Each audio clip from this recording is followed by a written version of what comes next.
que se denomina gestión de residuos de coco verde, cuyo nombre científico es Coco nucifera L, o pipa, como le decimos aquí en Costa Rica, para una empresa procesadora de alimentos. En la presentación de hoy voy a estar dando una pequeña introducción del tema y comentando los objetivos de la investigación. De igual manera voy a estar hablando un poco del estado del arte investigado, la metodología que se aplicó y los resultados obtenidos.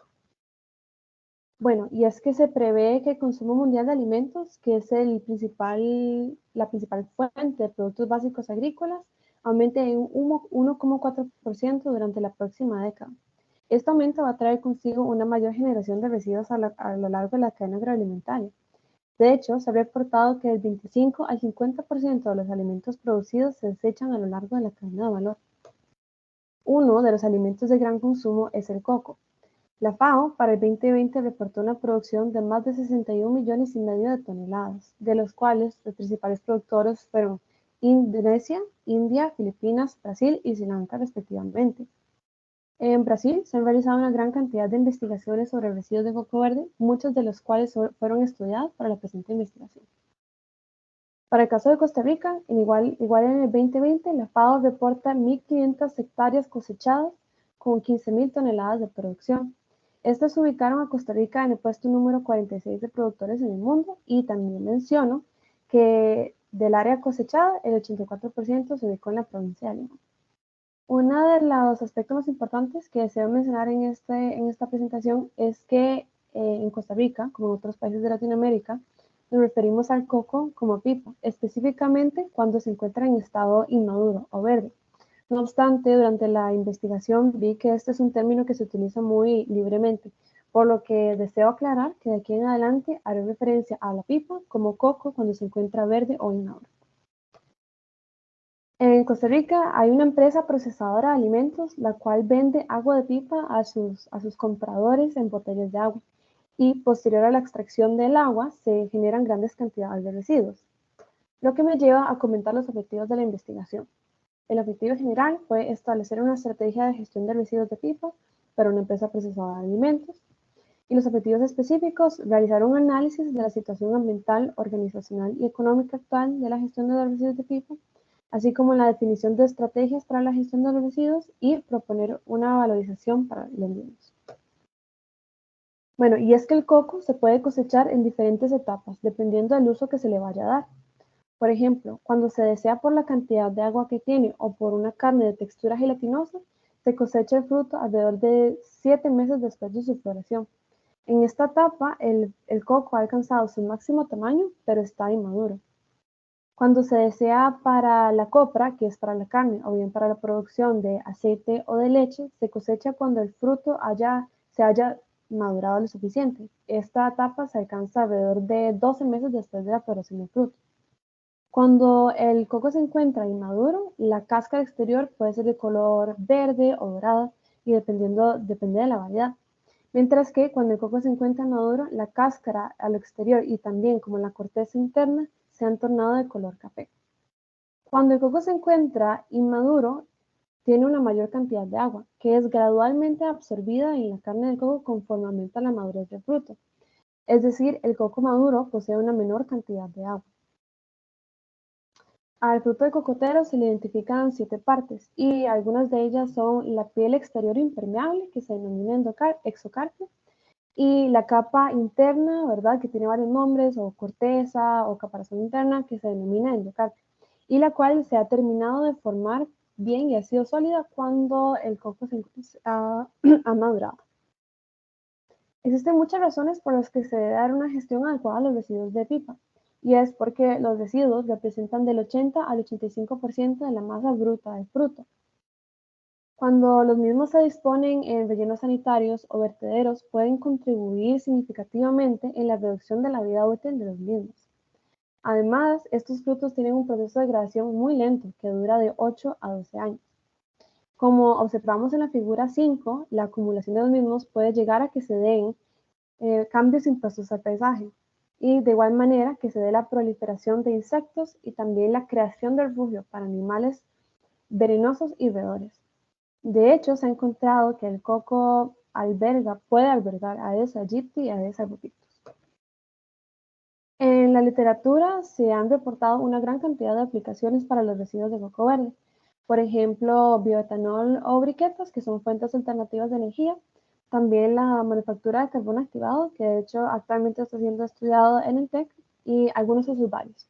Por ejemplo, zapatos, rellenos de asientos de vehículos, en macetas, biomantas, son muchos. El principal beneficio de las aplicaciones de los residuos de coco verde no solo consiste en agregar valor al residuo, sino también que funcione como una fuente de empleo y también la generación de ingresos para las personas involucradas. Esto permite que vayamos pasando de una economía lineal encaminándonos a la economía circular. En esta investigación yo me enfoqué en la aplicación de los residuos de coco verde como sustento agrícola. ¿Por qué? Bueno, es que el coco tiene una estructura física que le otorgaría al sustrato características positivas, como una alta porosidad y una alta retención de humedad. Y este sustrato puede ser utilizado en diferentes escalas, por ejemplo, desde jardines en hogares hasta la producción industrial de semillas, almácigos, flores y verduras. Cabe mencionar que el principal uso del sustrato agrícola es como medio inerte, es decir, no provee nutrientes al cultivo, sino que es simplemente un medio para que se desarrolle. A diferencia del sustrato de coco maduro, el sustrato de coco verde aún no es ampliamente utilizado. No obstante, tiene el potencial para convertirse en una materia prima importante para la producción de sustrato. Para el cumplimiento de los objetivos planteados en la investigación, principalmente que está relacionado con la situación actual de la gestión de los residuos, se realizaron múltiples visitas a la empresa de interés que se encuentra en el área metropolitana de Costa Rica, donde se observó el proceso de producción de agua de pipa y también se realizaron entrevistas a los colaboradores que están relacionados con el proceso. Con el objetivo relacionado a las estrategias de gestión, se analizó el transporte de los residuos. La distancia fue evaluada utilizando la herramienta de Google Maps, mientras que el costo del transporte fue cotizado a empresarios particulares, donde se consideran parámetros como el tiempo de carga, la distancia y la masa a transportar y la necesidad de equipo de volteo para la descarga de los residuos. Manteniéndose en el tema de las estrategias de gestión, se analizó el espacio necesario para almacenar las pipas, tanto enteras como trituradas. En el caso de las pipas enteras, se utilizó una tarima donde se colocaron la mayor cantidad de pipas posibles sin poner unas encima de otras. Y al final de ese proceso se midió la altura promedio de todas. En las pipas trituradas se eligió una al azar, la cual fue triturada y llevada al Centro de Investigación y Protección Ambiental del TEC, donde se utilizó un beaker de 2000 mililitros para ver el volumen que requería.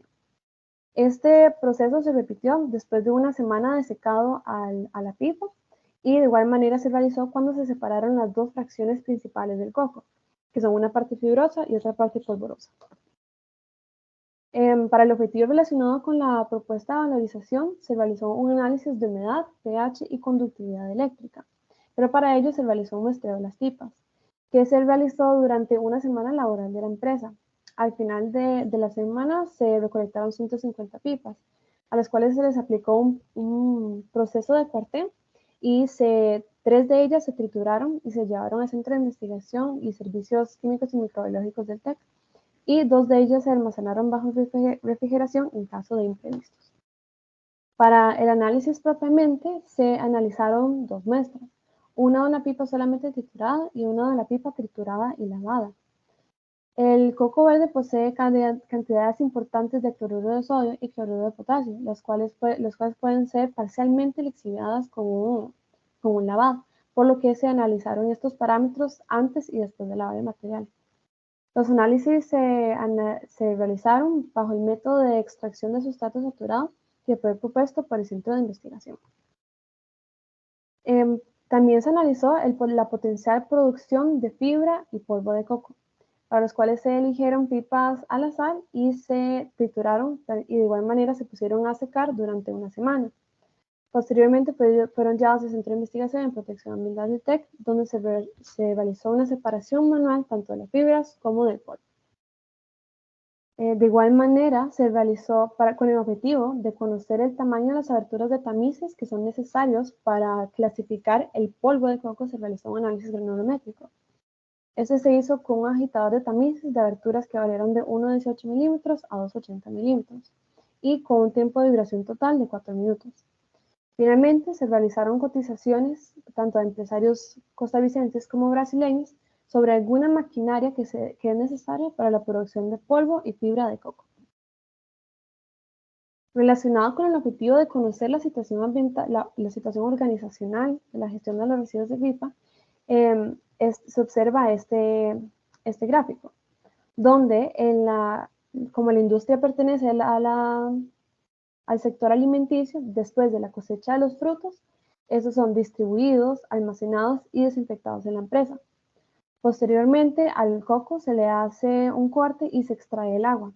El coco en sí residual se acumula y se transporta al gestor actual de los residuos, mientras que el agua pasa por un proceso de pasteurización, embotellado, enfriamiento, almacenamiento y distribución.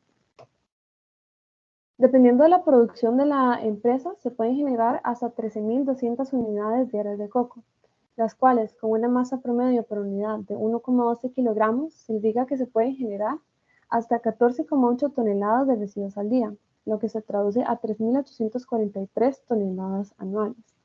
Cabe mencionar que el actual transporte y gestión de los residuos de pipa lo hace un gestor ambiental autorizado.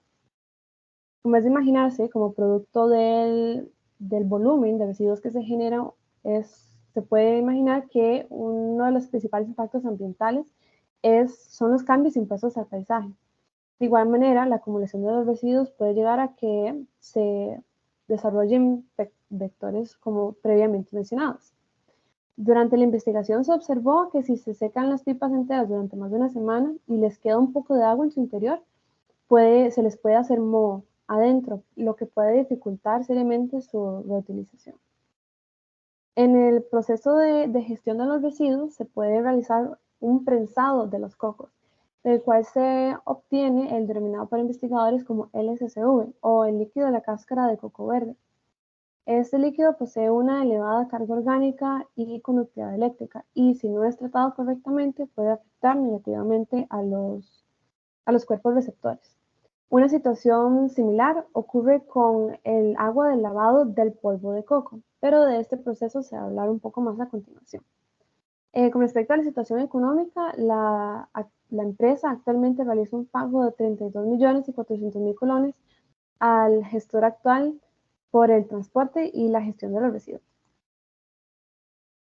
En la parte del transporte se definió que existen dos posibles sitios de gestión para los residuos. El primero de ellos se encuentra en la provincia de Limón, de donde viene toda la materia prima para producir agua de pipa, y el otro en la GAM, cerca de la ubicación actual de la empresa.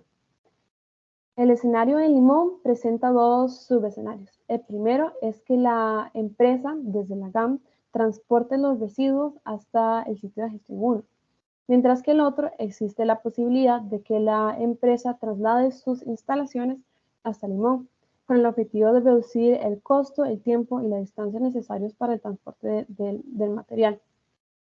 Se encontró que la distancia, no se tenía conocido la distancia entre la empresa en Limón y el sitio de gestión 1 y la empresa y el sitio de gestión 2, por lo que se asumió una distancia a la redonda de 25 kilómetros, con lo que se cotizó que el costo por viaje varía de 100.000 a 130.000 colones, mientras que el transporte de los residuos desde la empresa en la GAM hasta el sitio de gestión en Limón aumenta y varía de 280.000 a 310.000 colones por viaje.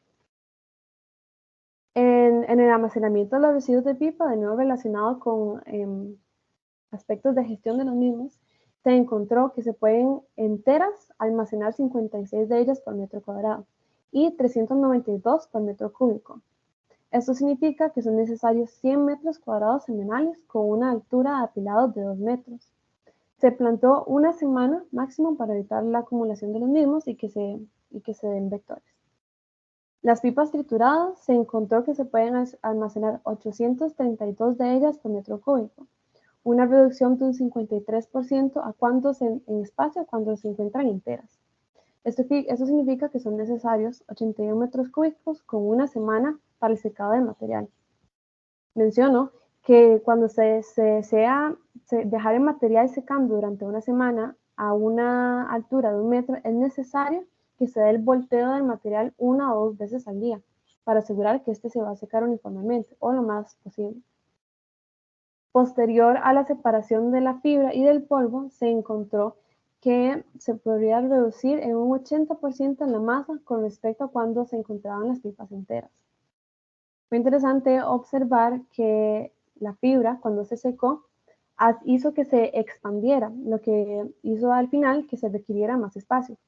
La fibra requiere 200 metros cúbicos semanales y el polvo de 990 metros cúbicos para 90 días.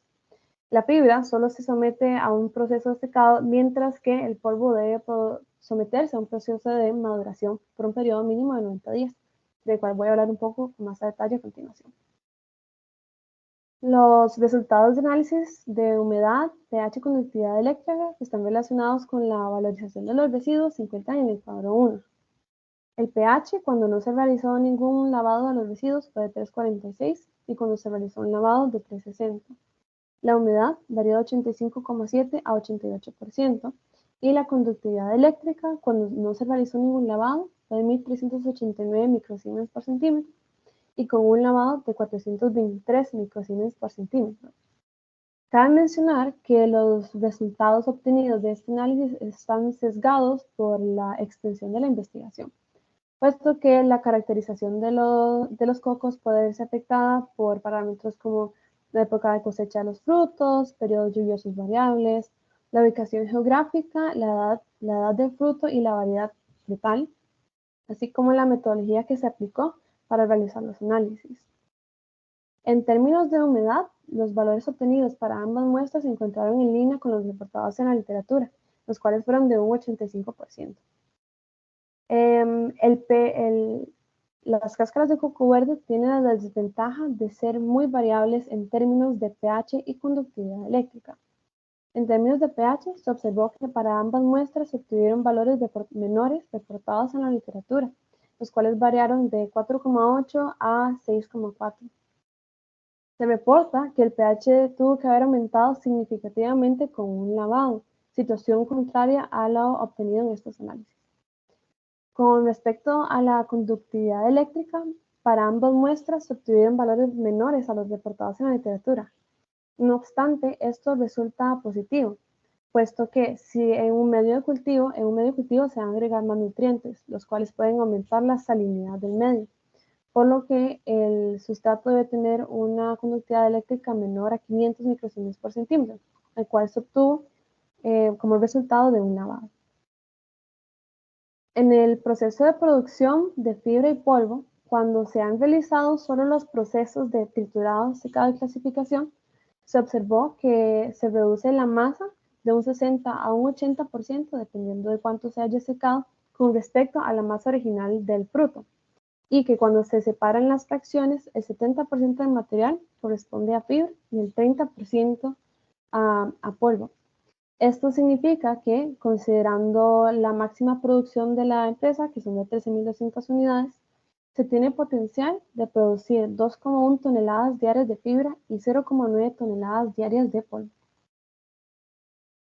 Con respecto al proceso que se sugiere para la producción de la fibra y el polvo de coco verde, debo mencionar que en la literatura existen muchos procesos. No obstante, muchos de ellos están delimitados por la existencia de maquinaria específica para el procesamiento de los residuos de coco verde, la cual existe hasta el momento solo en Brasil. Por lo que yo sugerí un proceso en donde asumo que no existe esta maquinaria. No obstante, se logró cotizar el precio de la misma, el cual voy a mostrar en algunas diapositivas. El proceso sugerido es como el que se observa en la figura 17. Las pipas se someten a un triturado, secado y clasificación de las fracciones polvorosas y las fibrosas con un poco de polvo. La fracción polvorosa se somete a un lavado, maduración y tamizado, para el cual al final se obtiene polvo. Después del proceso de clasificación, el material se somete a otro proceso de reclasificación. Por cierto, menciono que en los procesos de clasificación y tamizado se utilizan tamices con aberturas de malla diferentes. Como producto de la reclasificación, se obtiene fibra larga y también una fracción gruesa que consiste de polvo o pedazos de coco y fibras cortas.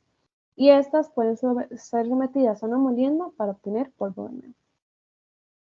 Con respecto al triturado, pues se trituran los cocos estando enteros para obtener fibra, polvo, restos de albumen, que significa la carne. En algunas ocasiones, cuando el coco está un poco más maduro, se encuentran así restos de albumen y restos de endocarpio. Se recomienda que el triturado se realice a diario para evitar la acumulación de los residuos. En términos de secado, en la literatura se propone que este paso se puede hacer en distintas etapas del proceso de producción. No obstante, al asumir que no se tiene maquinaria especializada para procesar los cocos, que por cierto separa antes del secado las fracciones fibrosas y de polvo, se propuso que el secado se dé inmediatamente después de la trituración, sin separar las fracciones. Este secado se debe realizar por un periodo de 7 días bajo techo y sobre un piso de concreto o piedras. Esto es para evitar que el material se humedezca durante la noche o por lluvias y también que se contamine. En el proceso de secado es importante considerar la necesidad de un secador industrial, puesto que en un sitio de gestión puede no haber suficiente espacio o puede ser en una zona muy lluviosa, como es en el caso de la provincia de Limón. Y las configuraciones del secador industrial pues van a depender de los detalles de la empresa manufacturera. En la clasificación se observó que es un proceso que depende de la maquinaria que se tenga disponible. La mayor parte de la maquinaria que está diseñada para la clasificación de los residuos está diseñada para cuando el coco se encuentra maduro. En estas máquinas el coco se mete entero, la máquina lo tritura y de una vez lo clasifica. No obstante, como el coco verde es muy maduro, no se puede utilizar la misma maquinaria porque puede dañarla. Por lo tanto, para la clasificación se plantea que se utilicen tamices rotatorios como los que se observan en las figuras 22 y 23, con una abertura de malla de 3 milímetros, y los detalles de la abertura de malla también ya los voy a presentar. Como mencioné previamente, el coco verde posee cantidades importantes de sales, las cuales pueden resultar tóxicas cuando se aplican para cultivos vegetales, por lo que su lavado es esencial. Por lo que propongo dos sistemas de lavado, uno con un tanque o una pileta, la cual es una técnica ampliamente utilizada en la industria del coco, como se observa en la figura 24, que aprovecho para mencionar que está en portugués. Y también el uso de una centrífuga, la cual ha sido utilizada en el Centro de Investigación en Viviendas y Construcción del TEC para hacer un lavado de fibras vegetales. No obstante, la construcción de esta máquina puede adecuarse para que se pueda lavar el polvo. Las dimensiones necesarias para los lavados se encuentran en la diapositiva, y también como las necesidades de agua que se requieren para lavar el polvo. Pues en la literatura también se plantea en el uso de agua de lluvia para lavar el polvo. No obstante, fue interesante ver cómo este es un uso, una técnica muy artesanal, porque se deja el polvo al aire libre, pero se pueden dar una cantidad de problemas de logística, y también no se sabe si el material ha sido lo suficientemente lavado, por lo que se propone que se colecte, ¿verdad?, el agua de lluvia para lavarlo.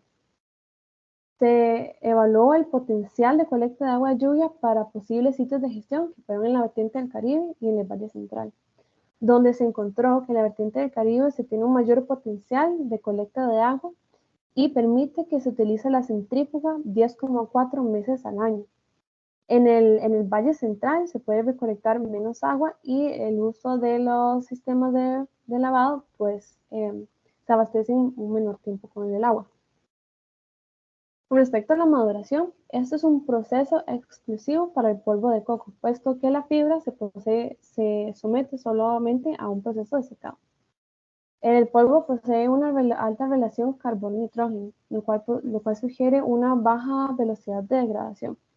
Y se ha encontrado que si el polvo se usa antes de madurarse, días posteriores a su producción, puede llevar a problemas en cultivos como la inmovilización de nutrientes y la muerte de raíces.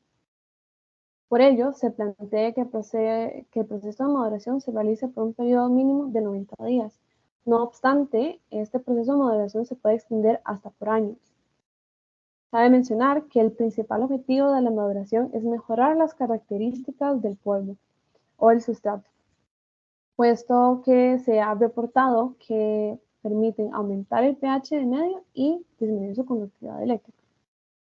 Con respecto al tamizado, se encontró que cerca del 50% del material tuvo una granulometría mayor a 2,80 milímetros y 29,7% del material tuvo un tamaño de gránulo menor a 1,18 milímetros, por lo que se definió que tamices con aberturas de 1 milímetro y 2 milímetros resultan adecuados para la clasificación del polvo. En la reclasificación, como mencioné previamente, esta sirve para separar las fibras cortas y trozos de coco de las fibras más largas, que se plantea que se haga con un tamiz con abertura de malla de 2 centímetros. Y estas fibras cortas y trozos de coco pueden molerse utilizando un molino que disminuya el tamaño de los materiales a menos de 2 centímetros. En el cuadro 3 se muestran los costos de alguna maquinaria requerida para la producción de polvo y fibra de coco verde, 2 opciones de trituradoras, una secadora y un combo que fue cotizado. En el cuadro 4 se muestra la información de la maquinaria desarrollada por la empresa Portalmac brasileña, que fue diseñada para el procesamiento exclusivo de cáscaras de coco verde.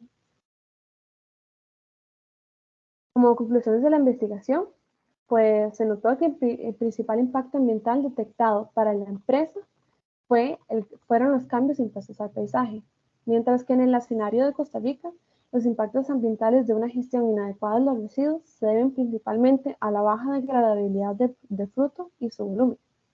La baja degradabilidad hace que se contaminen espacios como vías públicas y cuerpos de agua. Además, como producto del espacio que requieren, los cocos pueden llegar a disminuir la vida útil de rellenos sanitarios o vertederos, en el caso de que se dispongan en los mismos. También la ubicación geográfica de la empresa va a ser determinante en el costo y en el tiempo de transporte de los residuos. Se observó que la mayor parte de la literatura existente con respecto al tema estudiado viene de Brasil y que para Costa Rica esta es la primera investigación de dominio público que está relacionada con la gestión de residuos de coco en un estado inmaduro. También es esencial un análisis detallado de parámetros como el lavado, la maduración y los procesos aplicados para la obtención del polvo de coco verde. Se necesita realizar estos análisis para alcanzar un buen rendimiento y una calidad del producto. Y que la mayor parte de la maquinaria disponible para la transformación de los residuos de coco está diseñada para cuando el fruto se encuentra maduro, por lo que si no se desea importar el equipo, este se debe diseñar con las especificaciones necesarias y que este diseño de maquinaria puede alterar el orden de la producción de los productos. Se recomienda actualizar los datos referentes a las extensiones sembradas y cosechadas de coco, puesto que el último censo agropecuario del país se hizo en 2014 y la información más reciente que fue presentada por la FAO es una estimación. También se recomienda hacer un análisis de la composición de los residuos considerando variables reportadas en la literatura, puesto que este estudio se realizó con pipas procedentes de una única zona geográfica, que fue de Limón, y una sola variedad frutal, que fue el enano verde, además de que el periodo de cosecha exacto de los frutos fue desconocido. De igual manera, se recomienda analizar el efecto de la maduración en las características químicas del sustrato, específicamente sus efectos en el pH y la conductividad eléctrica. De igual manera, se recomienda hacer una investigación donde se determinen otras características específicas al sustrato, como la densidad, la capacidad de aireación, la retención de humedad, entre otros. También utilizar este sustrato para ver cómo se desarrollan los cultivos que lo utilizan como medio de crecimiento Y por supuesto, usted recomienda investigar sobre otras aplicaciones de los residuos de pipa en Costa Rica, que estén basadas en su potencial de comercialización, maquinaria disponible y beneficios ambientales y sociales. Los principales trabajos referenciados durante esta investigación son los que se observan en estas diapositivas. Y agradezco aprovecho este espacio para dar gracias a la profesora Liliana Barca por su apoyo durante la investigación y doña Carla Bolaños por su apoyo durante todo este periodo. Muchas gracias.